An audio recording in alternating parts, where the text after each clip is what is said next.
पृथ्वी डोलने लगी तब भगवान ने अपना दुपट्टा गिरा के मानो सांत्वना दी, पृथ्वी घबराना मत।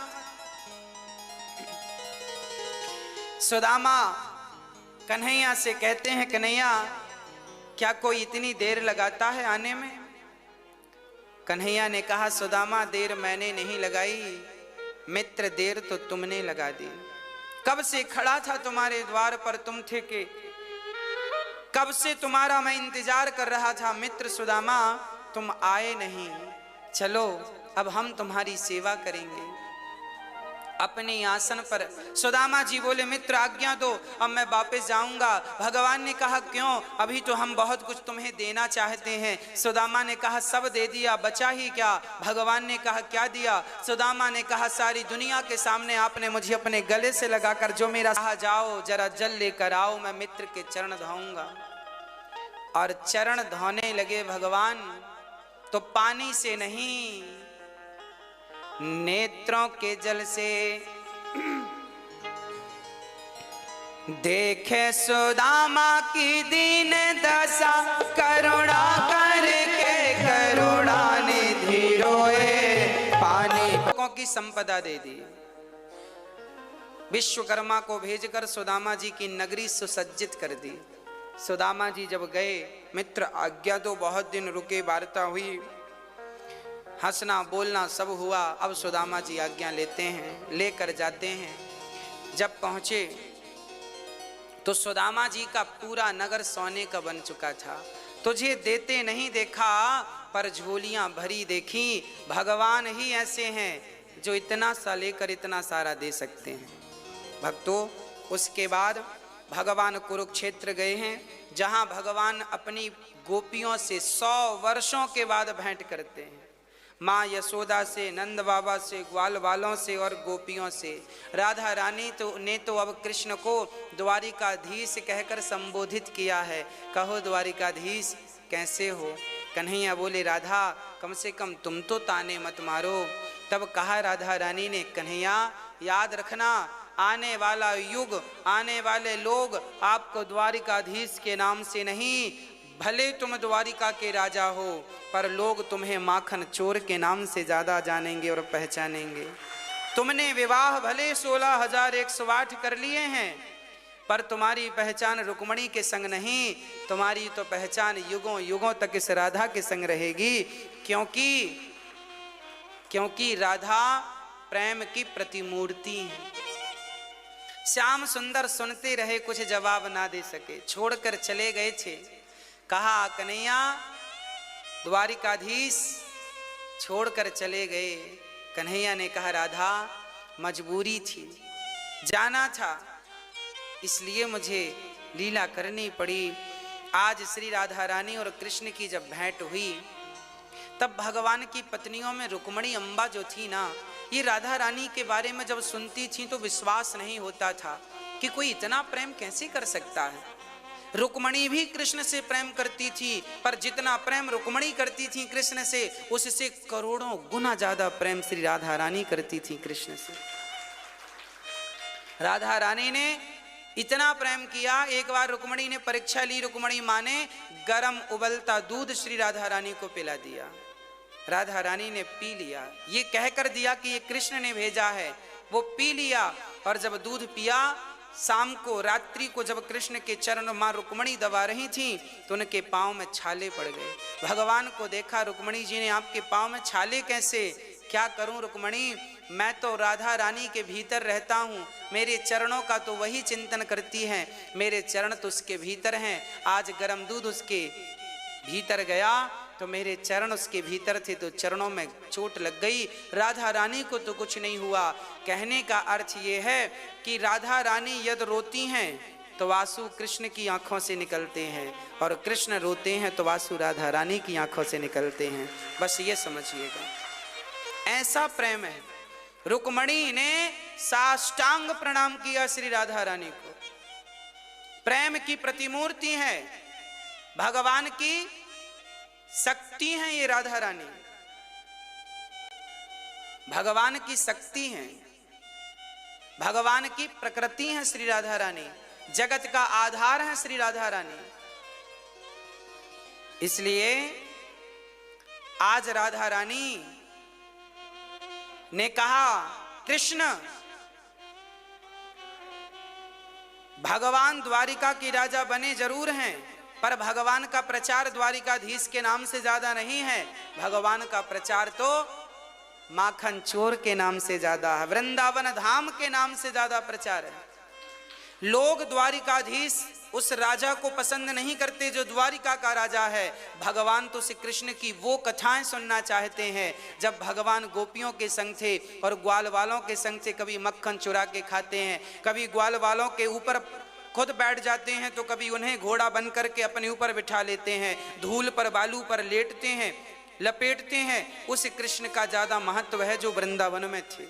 11.5 राम के 11,500 वर्षों तक राज्य किया उन्होंने। 11,500 वर्षों तक भले राम ने राज्य किया है, पर राम के 11,500 वर्ष का उल्लेख ये तो है कि 11,500 वर्ष तक राम जी ने राज्य किया, पर केवल 14 साल की कथाएं हैं। 14 साल वनवास, उसके बाद तो फिर राजा बने रहे, उसके बाद तो गिनी चुनी कथाएं हैं बस। राम का राज्य कैसा था, प्रजा कैसी थी, इसका उल्लेख है बस।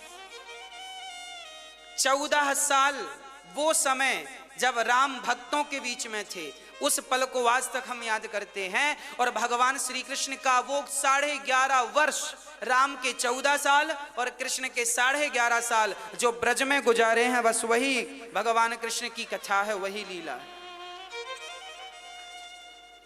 उसके बाद आपको बताएं, वृंदावन के भक्त भागवत जी का उतना ही पाठ करते हैं जितने में वो वृंदावन में हैं। वृंदावन से जब गए हैं ना भगवान छोड़कर वृंदावन को, वो आगे का पाठ कुछ विद्वान इस भाव से नहीं करते कि वो माँ यशोदा को रोता हुआ नहीं देखना चाहते, वो गोपियों को रोता हुआ देखना नहीं चाहते। तुलसीदास जी चाहते तो लवकुश कांड लिख सकते थे, क्योंकि वाल्मीकि जी ने लवकुश कांड भी लिखा है। रामायण नाम के ग्रंथ में लवकुश कांड वाल्मीकि जी ने लिखा है। गोस्वामी तुलसीदास जी ने उत्तर कांड के बाद समाप्त कर दिया अपना ग्रंथ, लवकुश कांड नहीं लिखा। क्यों नहीं लिखा? कारण था कि तुलसीदास जी से कहा, तुमने लवकुश कांड क्यों नहीं लिखा? तुलसीदास जी ने कहा, एक बार राम को सीता से दूर कर चुका हूँ, एक बार राम को रोता हुआ देख चुका हूँ, अब 2 बार राम को रोता हुआ सीता के लिए नहीं देख सकता। सीता को मैं 2 बार रोता हुआ नहीं देख सकता, इसलिए लवकुश कांड तुलसीदास जी ने लिखा ही नहीं।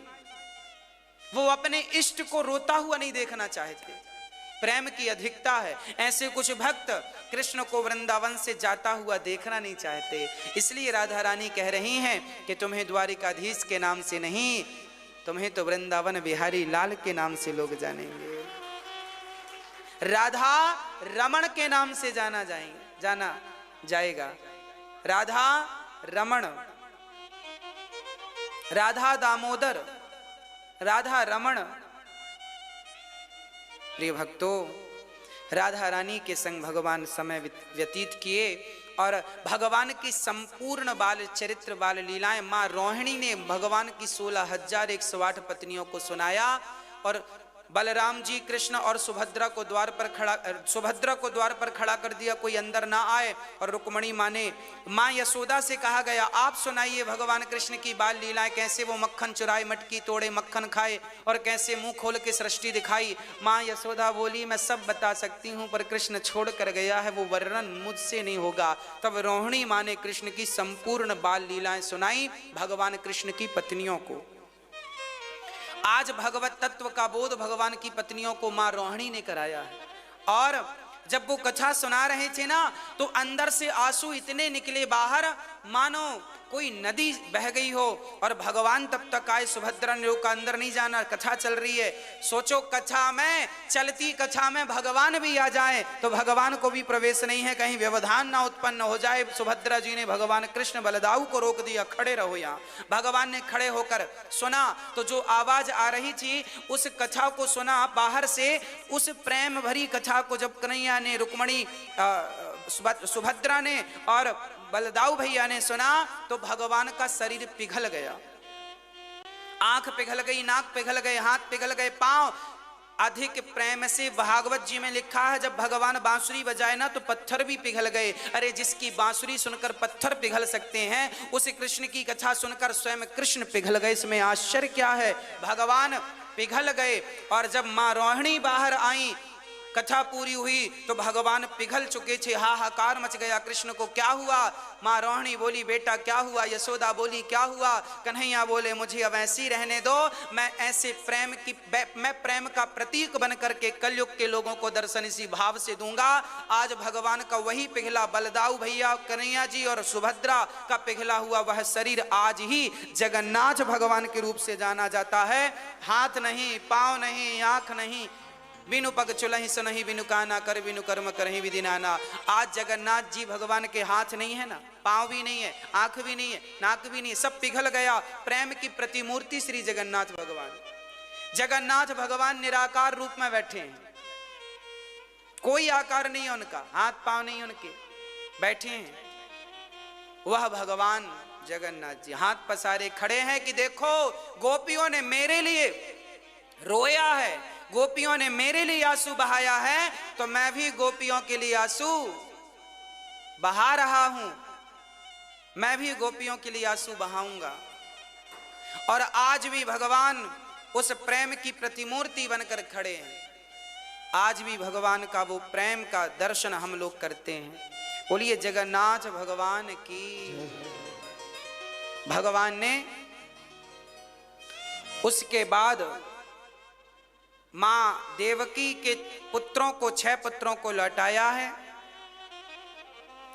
देवकी मां ने अपने पुत्रों को मांग लिया, भगवान ने लौटा दिया। भृगु जी पर भगवान ने कृपा की, भृगु जी ने भगवान को लात मार दिया। देखें तो परीक्षा लेकर कौन बड़े हैं। क्षमा बड़न को चाहिए, छोटन को उत्पात, का हरि को घट गयो जो भृगु मारी लात। भगवान भक्तों की लात भी खा लेते हैं। तुम प्रेम से लात मार दोगे ना, भगवान स्वीकार कर लेंगे। भृगु जी की लात खा ली।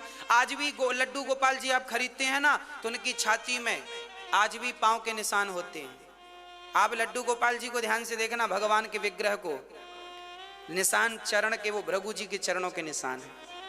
इसके बाद सांब का स्त्री बन के संतों के पास जाना, संतों ने श्राप दिया, आपस में लड़के मरने का। मूसल हुआ और मूसल को चूर्ण करके फेंका।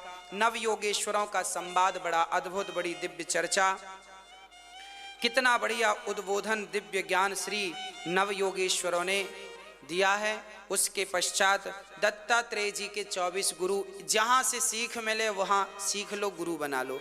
पृथ्वी वायु राकाश मापोग्निश चंद्रमा रवि कपोतो जगरः सिंधु पतंगा मधुकृत गजः मधुहा हरिणो मीनः पिंगला करोरभकः कुमारी शरकृत सर्प ऊर्नाभि सुपेशकृत। दत्तात्रेय जी ने 24 गुरु बनाए। एक एक गुरु से एक एक शिक्षा सीखी है। पृथ्वी से सहनशीलता सीखी है, वायु से सर्वव्यापकता सीखी है, आकाश से सर्वव्यापकता और वायु सुगंध दुर्गंध दोनों से निकलती है, पर आसक्ति नहीं रखती। मैंने आज आसक्ति की चर्चाएं देखिए, शास्त्रों में सबका वर्णन है।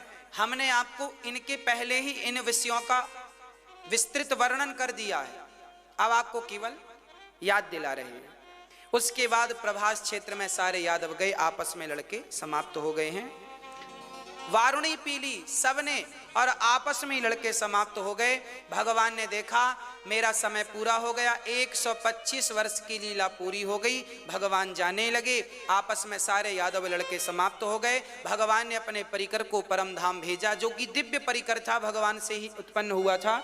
आज भगवान ने सबकी सदगति की और भगवान के पांव में बहेलिये ने बाण मारा।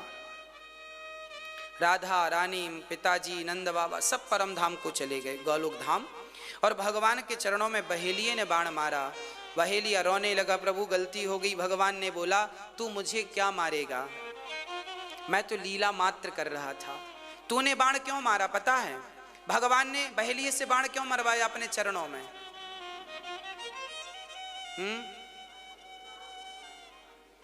इसके 2 कारण हैं। कारण नंबर 1, भगवान श्री राम ने बाली को मारा था तो वो कह रहा था छिपके क्यों मारा, छिपके। भगवान बोले चल अगले जन्म में तू छिपके मार लेना। एक तो ये बात, वह इस जन्म में। बाकी दूसरा, हमने सुना था कि जो भगवान से प्रेम करने वाली गोपियां थीं या भगवान से प्रेम करने वाले संत थे या मां यशोदा थी, एक बार नंद बाबा के आंगन में दिव्य साधु संत आए। साधु संतों से मां यशोदा ने कहा मेरे लाला को अजर अमर कर दो, मेरे लाला को अमर कर दो। तो भगवान ऋषि मुनि संतों ने कहा एक काम कर मैया, तू अपने लाला के, तब कन्हैया छोटे से थे, तब भगवान तब कहा मैया तू अपने लाला के सारे कपड़े उतार के मेरे सामने खड़ा कर दे। हम संतों की जहां जहां दृष्टि पड़ेगी, जैसे ये उल्लेख महाभारत में है कि गांधारी ने बुलाया था दुर्योधन को कि तुम सारे कपड़े उतार के आना, हम तुम्हें देखेंगी, तुम्हारा शरीर वज्र का हो जाएगा। ऐसे संतों ने भगवान कृष्ण जब छोटे थे तो कहा, मैया ने कहा मेरे लाला को अमर करो, तुम साधु संत हो अमर करो। ये मरे ही ना, मैया तो मैया, हर माँ चाहती मेरा बेटा अमर हो जाए। तो कहा सारे कपड़े उतारो, तो भगवान के सारे कपड़े उतारे गए और खड़ा किया गया। उन सारे दिव्य महापुरुषों की दृष्टि पड़ी तो भगवान का समस्त शरीर दिव्य हो गया। दिव्य तो था ही, पर संत की महिमा है कि भगवान पर दृष्टि डाली तो अमर। मैया कह रही है अमर हो, मरे ना। तो जिस जिस अंग पर दृष्टि पड़ी साधु संतों की, संतों ने कहा मैया मैं वचन देता हूं, मैंने पूरी तपस्या इसमें लगा दी कि इसके संपूर्ण शरीर को, जिस जिस अंग को हम साधुओं ने देखा है, उस अंग पर कोई सुदर्शन चक्र भी चला दे तो ये मरेगा नहीं, तेरा लाला अमर हो गया। पर एक बात याद रखना, भगवान के सारे शरीर पर तो दृष्टि पड़ी, पर भगवान जमीन पर खड़े थे तो चरणों पर ये चरण, यहां पर संतों की दृष्टि नहीं पड़ी। इसलिए बहेलिये ने भगवान के सीने पे बाण नहीं मारा, क्योंकि सीने पे तो लगता ही नहीं, क्योंकि वो वज्र का था। तो चरणों पे बाण मारा, चरणों पे बहेलिये ने बाण मारा और चरणों पे बाण लगा और भगवान ने लीला पूरी की। संतों की बात भी रखी और भगवान की लीला भी पूरी हो गई। 125 वर्ष की लीला पूरी हुई। अब भगवान धराधाम को छोड़कर जाने लगे। भक्तों ने कहा प्रभु हम आपके बिना कैसे रहेंगे। भगवान ने कहा हम जा नहीं रहे, हम इस भागवत में समा रहे हैं। जहाँ जहाँ ये भागवत होगी वहाँ वहाँ प्रकट होकर अपने भक्तों का दुख दूर करते रहेंगे। हम इस भागवत में समा रहे और भगवान प्रत्यक्ष कृष्ण एव ही समा गए। 7 दिन पूरे हुए। राजा परीक्षित को तक्षक ने डस लिया, राजा परीक्षित की मृत्यु हो गई। उसके बाद जनमेजय ने यज्ञ किया। जनमेजय के यज्ञ को संतों ने रोका। इंद्र की आसन पकड़ के तक्षक खड़ा हो गया, भगवान की कृपा से वो बचा। यज्ञ भी पूरा हुआ, यज्ञ रोका गया। अब हम 7 दिन की कथा की सूक्ष्म दृष्टि आपको कथा सुनाते हैं। प्रथम दिवस की कथा में आपने सुना धुंधकारी जैसे पतित का उद्धार हुआ, भक्ति ज्ञान वैराग्य को भागवत से गति मिली। दूसरे दिन की कथा में मां कुंती ने भगवान से दुख मांगा, पितामह भीष्म ने स्तुति की और राजा परीक्षित को 7 दिन में मरने का श्राप लगा। कलयुग को रहने के 4 कमरे बनवाए। द्यूतम पानम स्त्रियः सूना। कलयुग का पहला ठिकाना जुआ है, दूसरा ठिकाना चरित्रहीनता है, शराब है, तीसरा चरित्रहीनता, चौथा मांस। जुआ से बचना, शराब से बचना, पर स्त्री से बचना और मांस इत्यादि से बचना। इनसे बच गए तो भगवान निश्चित मिलेंगे, ये याद रखिएगा। अंत में तीसरे दिन की कथा में ध्रुव चरित्र सुना। चौथे दिन की चर्चा में राम जन्मोत्सव, कृष्ण जन्मोत्सव सुना। 5वें दिन भगवान की दिव्य बाल लीलाएं, गोवर्धन धारण सुना।